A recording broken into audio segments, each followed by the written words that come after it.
नमस्ते Australia.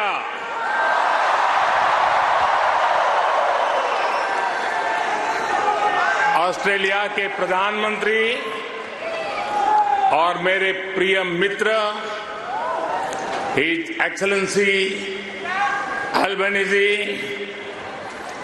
Australia के पूर्व प्रधानमंत्री his excellency Scott Morrison,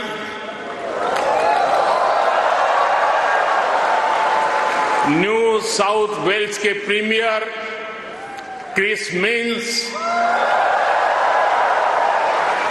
foreign minister Penny Wong, communication minister Michelle Rowland, energy minister Chris Bowen, leader of opposition Peter Dutton, assistant foreign minister Tim Watts, New South Wales के उपस्थित मंत्रिमंडल के सभी आदरणीय सदस्य, पैरामाटा से सांसद सदस्य डॉक्टर एंड्रयू चार्ल्टन, यहां उपस्थित ऑस्ट्रेलिया के सभी सांसद सदस्य, मेयर, डिप्टी मेयर, काउंसिलर्स और ऑस्ट्रेलिया में रह रहे प्रवासी भारतीय जो आज इतनी विशाल संख्या में उपस्थित हुए हैं, आप सबको मेरा नमस्कार।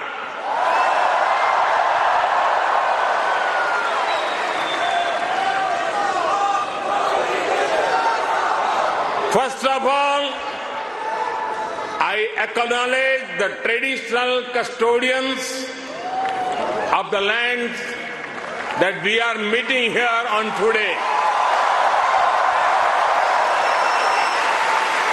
I pay my respect to their elders, past, present, and emerging. I also celebrate all First Nations people who may be with us today. Friends, मैं जब 2014 में आया था तो आपसे एक वादा किया था। वादा ये था कि आपको फिर भारत के किसी प्रधानमंत्री का 28 साल तक इंतजार नहीं करना पड़ेगा।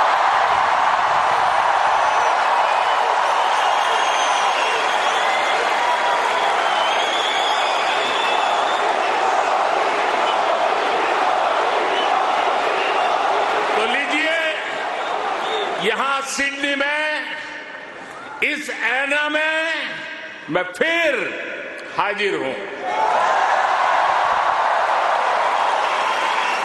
और मैं अकेला नहीं आया हूं। प्रधानमंत्री अल्बनीज़ी भी मेरे साथ आए हैं।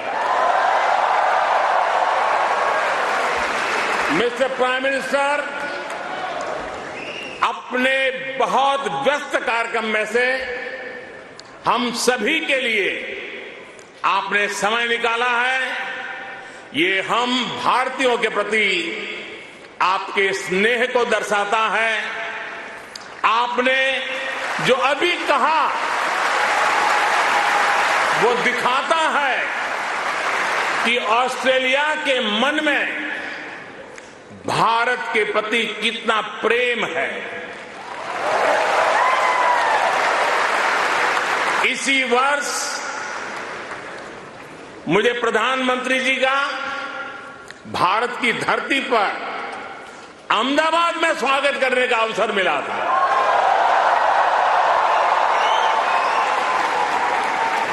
आज उन्होंने यहां लिटिल इंडिया के फाउंडेशन स्टोर को अनवील करने में मेरा साथ दिया है, मैं उनका बहुत बहुत आभार व्यक्त करता हूं। Thank you my friend Anthony.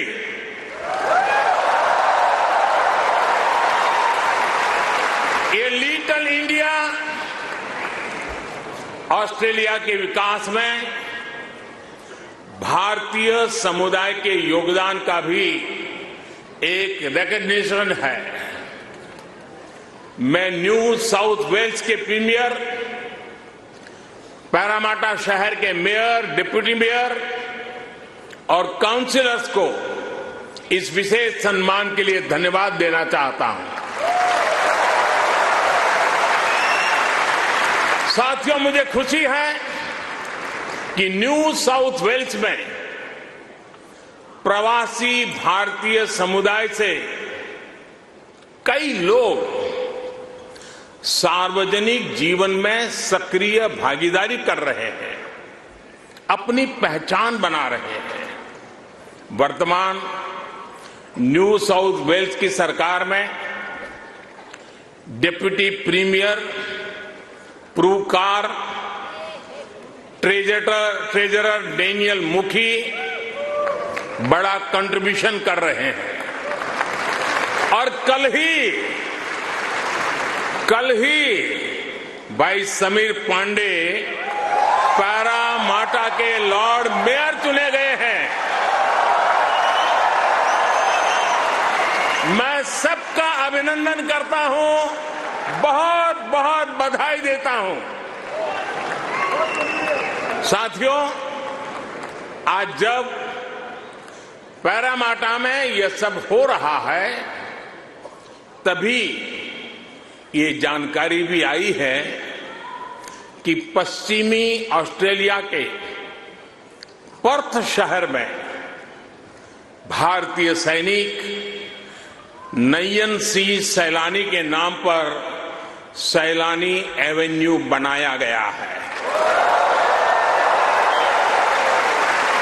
उन्होंने पहले विश्व युद्ध में ऑस्ट्रेलिया की फौज के लिए लड़ते हुए वीर गति प्राप्त की थी। इस सम्मान के लिए मैं पश्चिमी ऑस्ट्रेलिया के नेतृत्व का आदरपूर्वक अभिनंदन करता हूं। साथियों, एक समय था जब कहा जाता था कि भारत ऑस्ट्रेलिया के संबंधों को 3C डिफाइन करते हैं। ऐसा पहले कहा जाता था। ये कौन से 3C हैं? कॉमनवेल्थ, क्रिकेट और करी।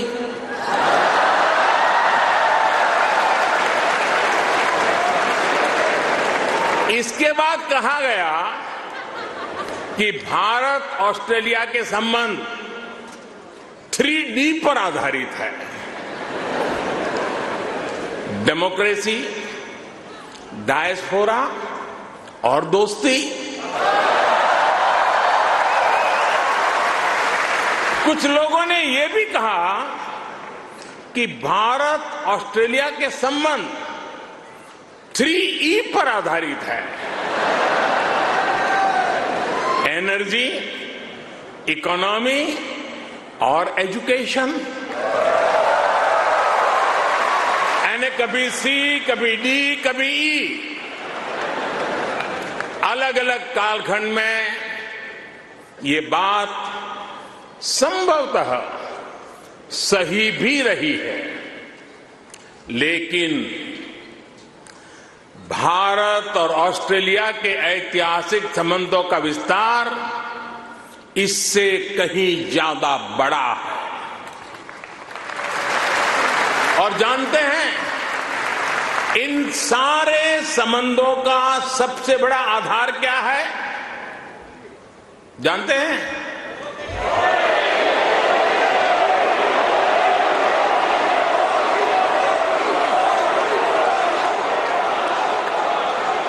जी नहीं। सबसे बड़ा आधार है म्यूचुअल ट्रस्ट और म्यूचुअल रिस्पेक्ट।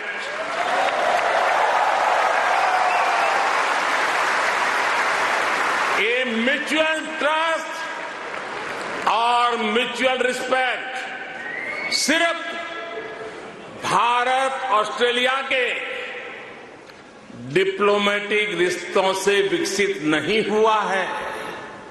इसकी असली वजह है, इसकी असली ताकत है आप ऑस्ट्रेलिया में रहने वाले हर एक भारतीय। आप उसकी असली ताकत है। इसकी असली वजह है ऑस्ट्रेलिया के 2.5 करोड़ से ज्यादा सिटीजन्स। साथियों,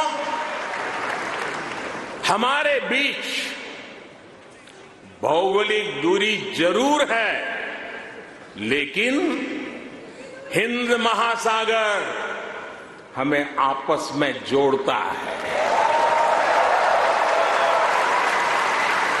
हमारी जीवन शैलियां भले अलग अलग हो, लेकिन अब योगा ये भी हमें जोड़ता है। क्रिकेट से तो हम ना जाने कब से जुड़े हुए हैं, लेकिन अब टेनिस और फिल्में भी हमें जोड़ रही है। हमारे यहां खाना बनाने का तरीका भले अलग अलग है, लेकिन अब मास्टर शेफ हमें जोड़ता है।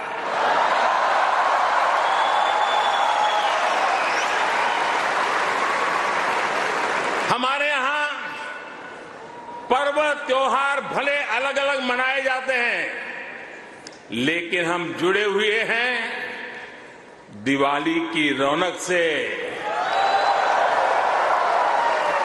बैसाखी के जश्न से।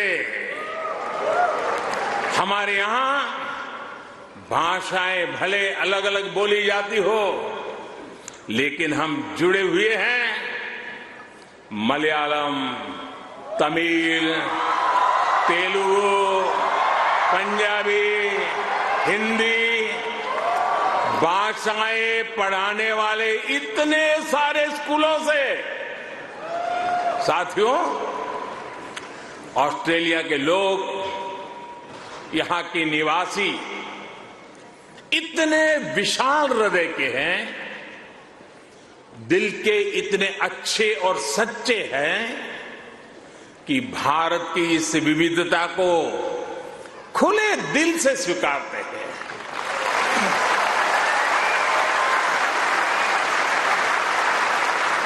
और यही वजह है कि पैरामाटा स्क्वायर किसी के लिए परमात्मा चौक बन जाता है।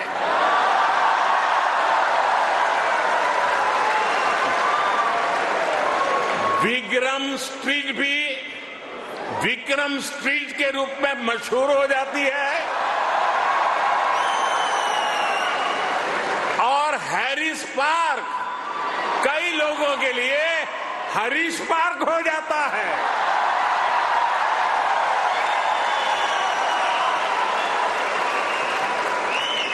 वैसे मैंने सुना है कि हैरिस पार्क में चटका की चाट,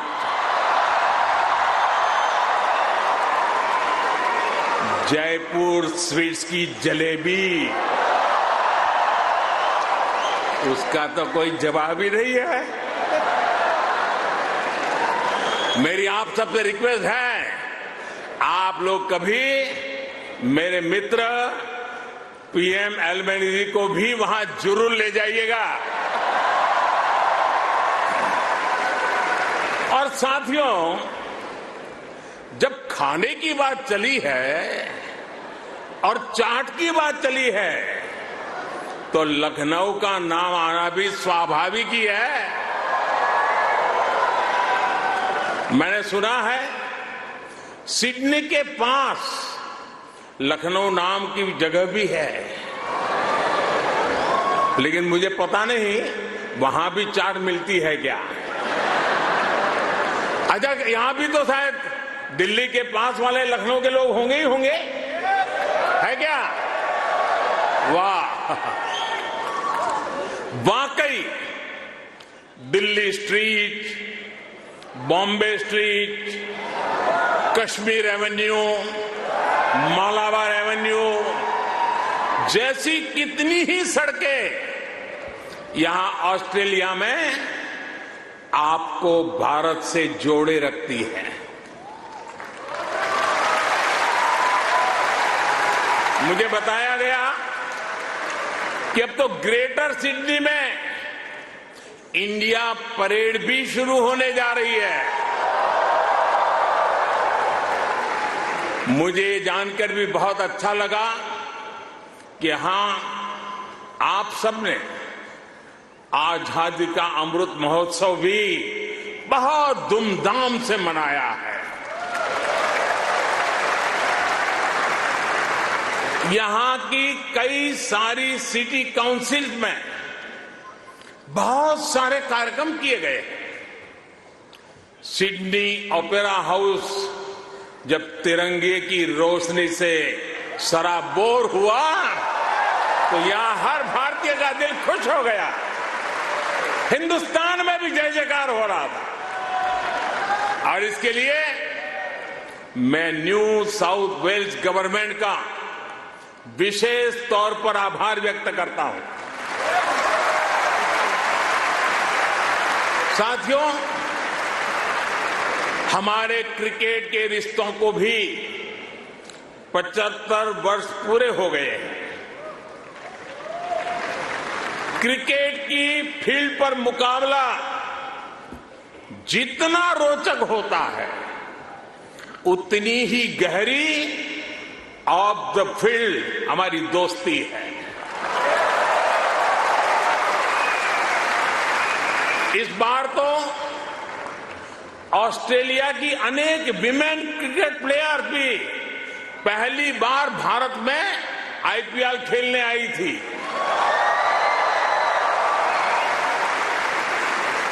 और साथियों, ऐसा नहीं है कि हम सिर्फ सुख के ही साथी हैं। अच्छा दोस्त तो सुख का तो साथी होता है, दुख का भी साथी होता है।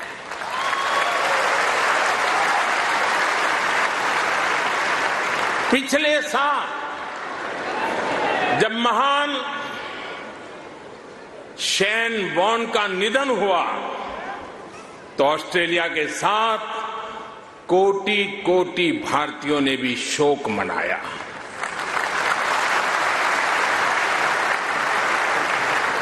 ये ऐसा था जैसे हमने अपना कोई खो दिया है।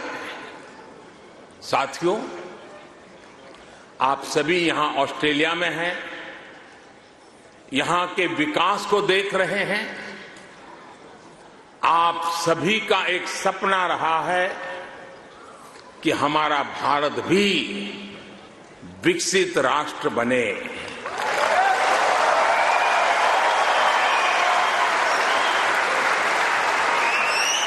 है ना आपका सपना?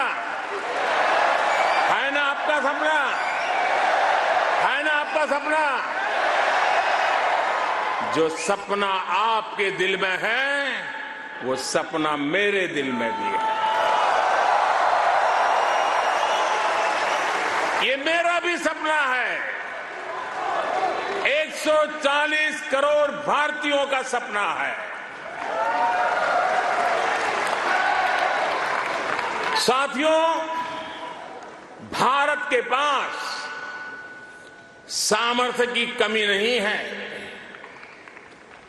भारत के पास संसाधनों की कमी भी नहीं है। आज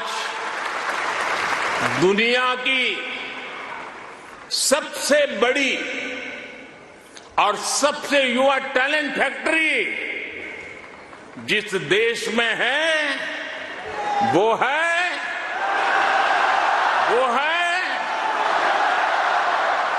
सही जवाब दे रहे हैं आप। वो है इंडिया। मैं ये बात फिर दोहरा रहा हूं।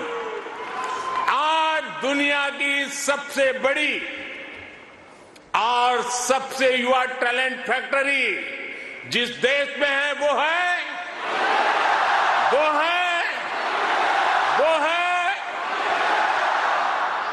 और अब मैं आपके सामने ऐसे ही कुछ फैक्ट रखूंगा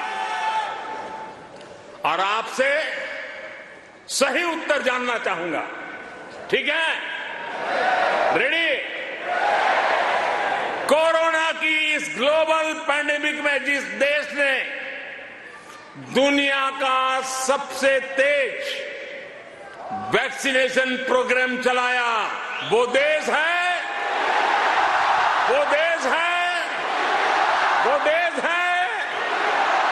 आज जो देश दुनिया की फास्टेस्ट ग्रोइंग लार्ज इकोनॉमी है वो है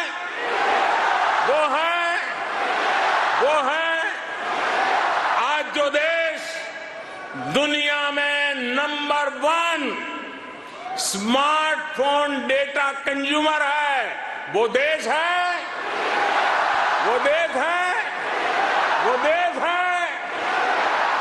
आज जो देश फिनटेक एडॉप्शन रेट में नंबर 1 है वो देश है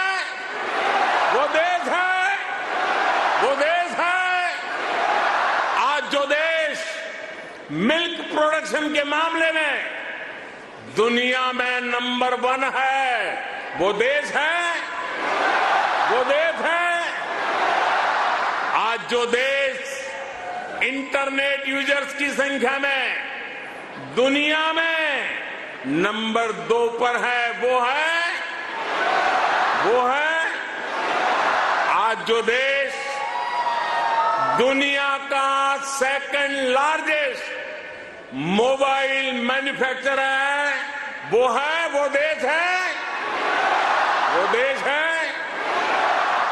आज जो देश rice, wheat, sugarcane production के मामले में दुनिया में नंबर 2 पर है वो है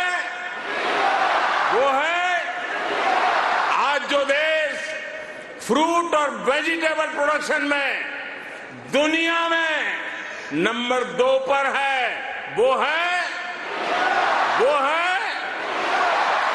आज जिस देश में दुनिया का तीसरा सबसे बड़ा स्टार्टअप इकोसिस्टम है वो है दुनिया का तीसरा सबसे बड़ा ऑटोमोबाइल मार्केट जिस देश में है वो देश है दुनिया का तीसरा सबसे बड़ा सिविल एविएशन मार्केट जिस देश में है वो देश है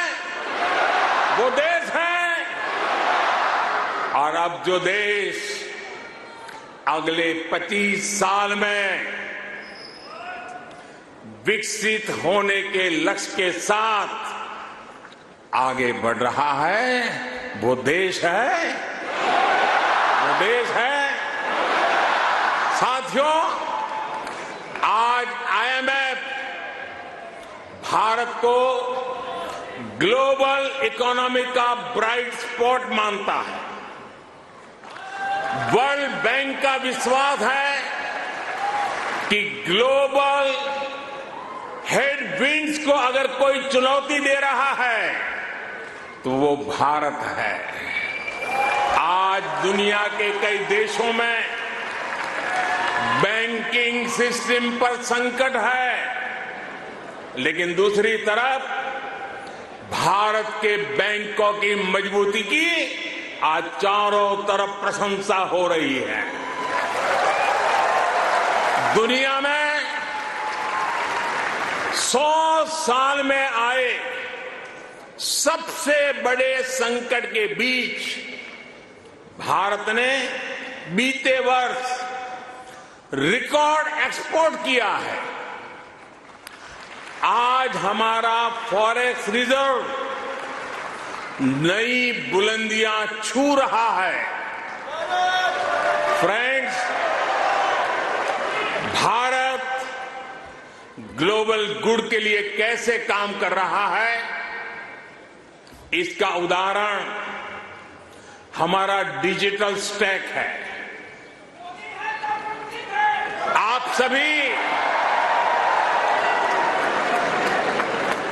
भारत के फिनटेक रिवॉल्यूशन से भली भांति परिचित है।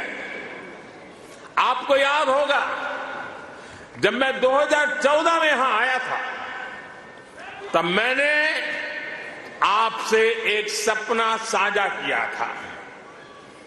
मेरा वो सपना था कि भारत में गरीब से गरीब का अपना बैंक खाता हो।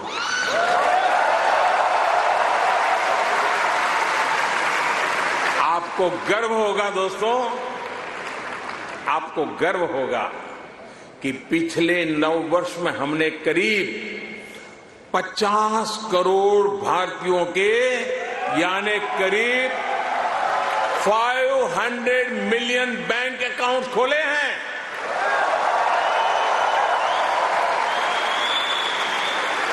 और सिर्फ बैंक अकाउंट खोलना ही हमारी सफलता, हम वहां अटकते नहीं है।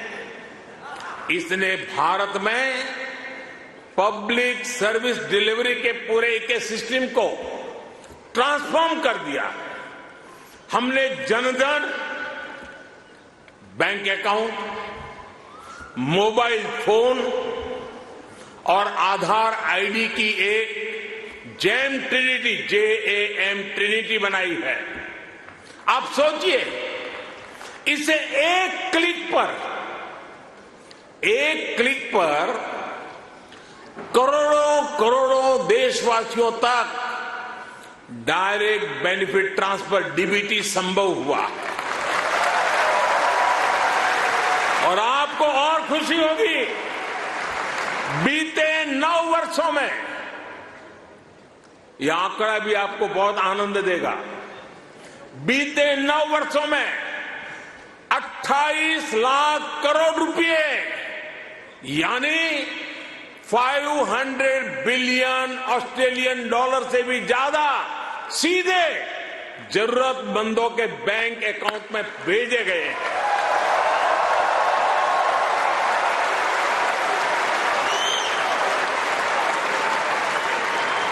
कोरोना के समय में बहुत से देशों को अपने नागरिकों को पैसे भेजने में मुश्किल आई थी, लेकिन भारत उन देशों में था जो एक क्लिक पर ये काम पलकों में कर रहा था।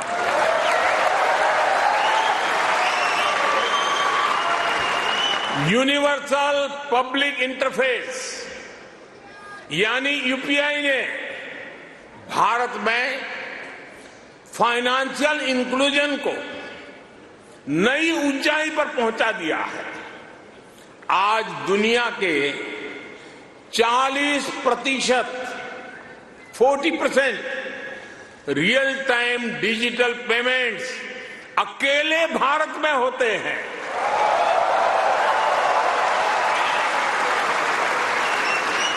आप अभी भारत आए होंगे तो देखा होगा, आज फल सब्जी या पानीपुरी के ठेले हो या फिर चाय की दुकान, सब जगह डिजिटल ट्रांजैक्शन हो रहा है। साथियों, भारत का ये डिजिटल रिवॉल्यूशन सिर्फ फिनटेक तक सीमित नहीं है। भारत आधुनिक व्यवस्थाएं बना रहा है, लोगों की ईज ऑफ लिविंग बढ़ा रहा है। इसका एक उदाहरण भारत का डिजी लॉकर है।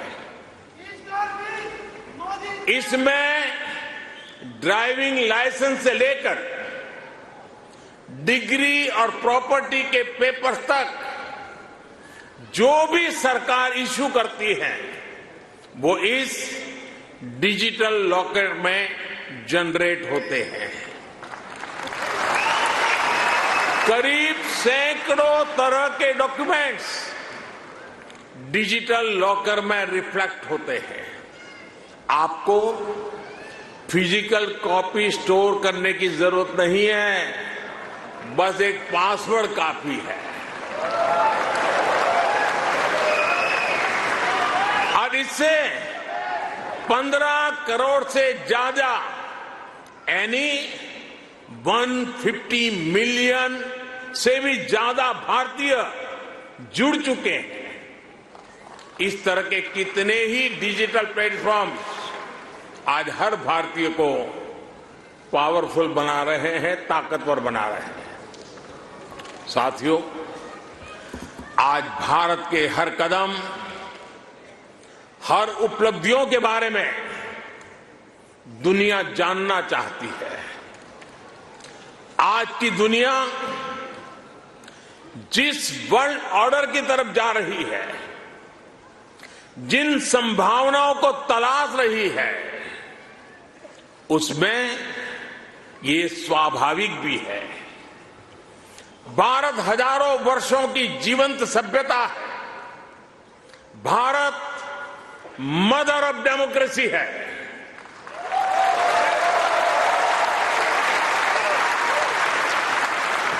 हमने समय के अनुसार खुद को ढाला है, लेकिन अपने मूल सिद्धांतों पर, फंडामेंटल्स पर हमेशा टिके रहे हैं। हम राष्ट्र को भी एक परिवार के रूप में देखते हैं और विश्व को भी एक परिवार मानते हैं। वसुधैव कुटुंबकम। और इसलिए जब भारत अपनी G20 प्रेसिडेंसी की थीम तय करता है तो कहता है अपने आदर्शों को जीने का उसका स्वभाव देखिए। G20 प्रेसिडेंसी में भारत कहता है one earth, one family, one future.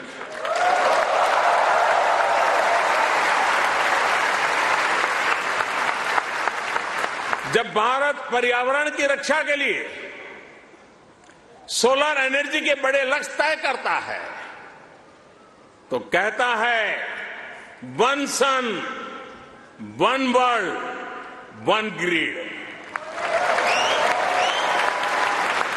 जब भारत वैश्विक समुदाय के स्वस्थ रहने की कामना करता है तो कहता है one earth, one health. Bharat वो देश है जिसने कोरोना के संकट में दुनिया के 150 से ज्यादा देशों को उस संकट की घड़ी में दवाइयां भेजी। भारत वो देश है जिसने 100 से अधिक देशों को मुफ्त वैक्सीन भेजकर करोड़ों करोड़ों लोगों का जीवन बचाया।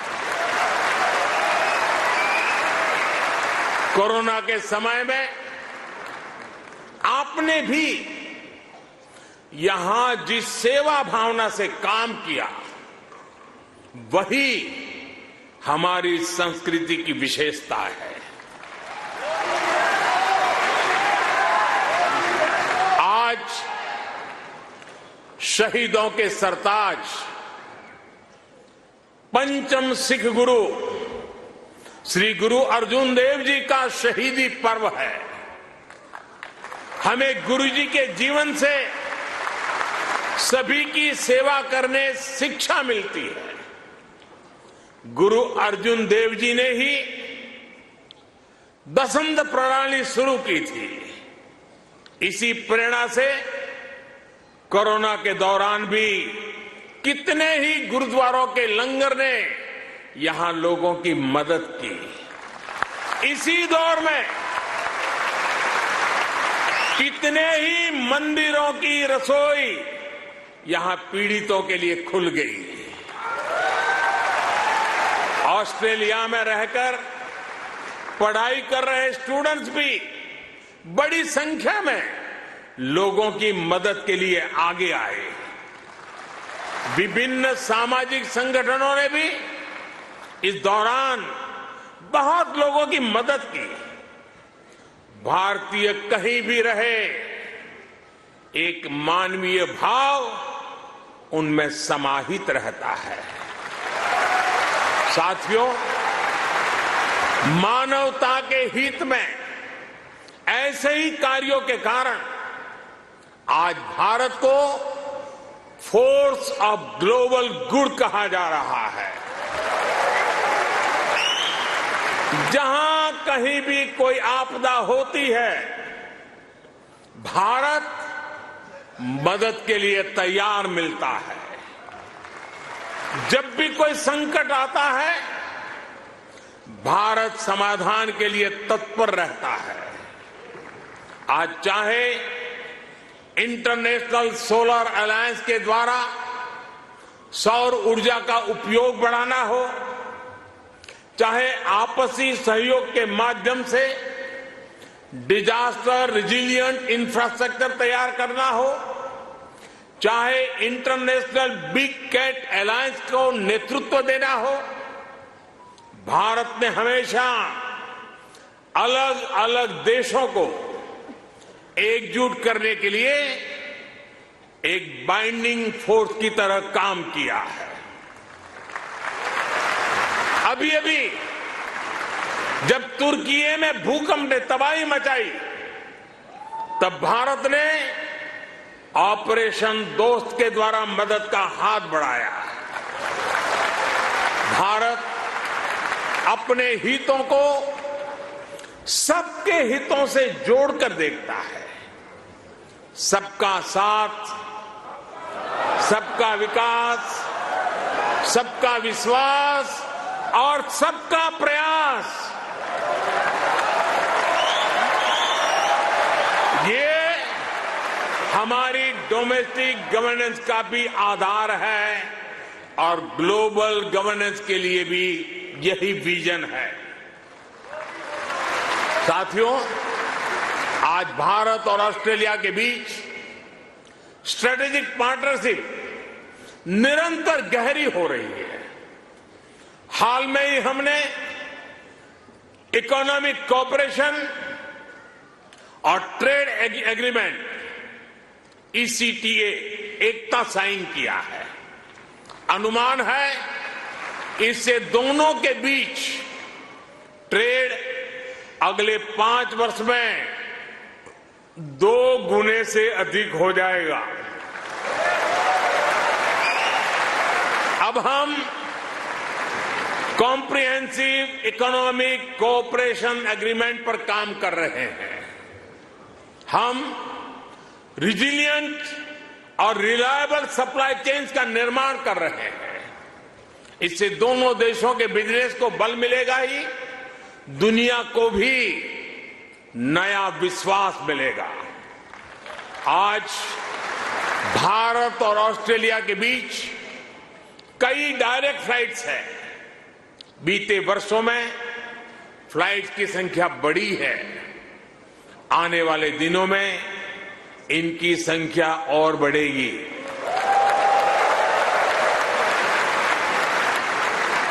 एक दूसरे की डिग्रियों को मान्यता देने को लेकर भी दोनों देश आगे बढ़े हैं और इससे हमारे स्टूडेंट्स को बहुत लाभ होगा। Migration and mobility partnership agreement पर भी सहमति बनी है।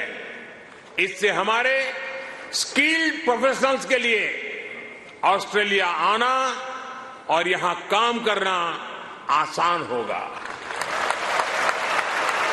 और साथियों, आज जब मैं आपके बीच आया हूं तो एक घोषणा भी करने जा रहा हूं।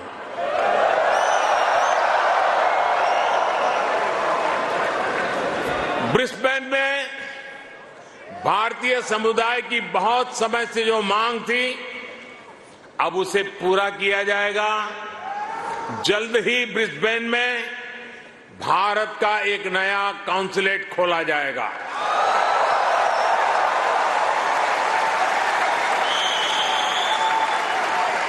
फ्रेंड, भारत और ऑस्ट्रेलिया की गहरी होती पार्टनरशिप मां भारती में आस्था रखने वाले प्रत्येक व्यक्ति को सशक्त करेगी। आपके पास टैलेंट है, अपनी स्किल की ताकत है और साथ ही अपने कल्चरल वैल्यूज भी है। ये वैल्यूज आपको ऑस्ट्रेलिया के लोगों के साथ घुल मिलकर रहने में बड़ी भूमिका निभाते हैं। मैं कल ही पापुआ न्यू गिनी से आया हूं। वहां मैंने स्थानीय भाषा में तमिल साहित्य तिरुकुरल के अनुवाद का लोकार्पण किया। ये अनुवाद वहां भारतीय मूल के एक स्थानीय गवर्नर ने किया है। एक जीता जागता उदाहरण है कि कैसे हम विदेश में रहते हुए भी अपनी जड़ों पर गर्व करते रहें, जड़ों से जुड़े रहे। आप भी यहां ऑस्ट्रेलिया में भारतीय संस्कृति की खुशबू फैला रहे हैं। आप ऑस्ट्रेलिया में भारत के कल्चरल एम्बेसडर हैं, भारत के ब्रांड एम्बेसडर्स हैं। साथियों, मैं मेरी बात समाप्त करने से पहले आपसे कुछ मांगना चाहता हूं। देंगे? आवाज जरा धीमी हो गई। देंगे? पक्का? प्रॉमिस? मैं आपसे ये मांग रहा हूं और आपसे आग्रह करूंगा कि आप जब भी भारत आए, अपने साथ कोई न कोई ऑस्ट्रेलियाई मित्र और उनके परिवार को भी साथ लेकर के आए।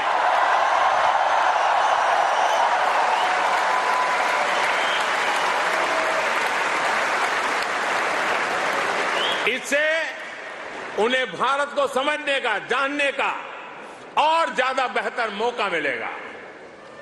आप इतनी बड़ी तादाद में आए, लंबे अरसे के बाद आपको मिलने का मौका मिला। आप सब बहुत स्वस्थ रहिए, खुश रहिए, आनंद से रहिए। एक बार फिर से आप सभी का बहुत बहुत धन्यवाद। मेरे साथ बोलिए, भारत माता की, भारत माता की, भारत माता की, भारत माता की। बहुत बहुत धन्यवाद।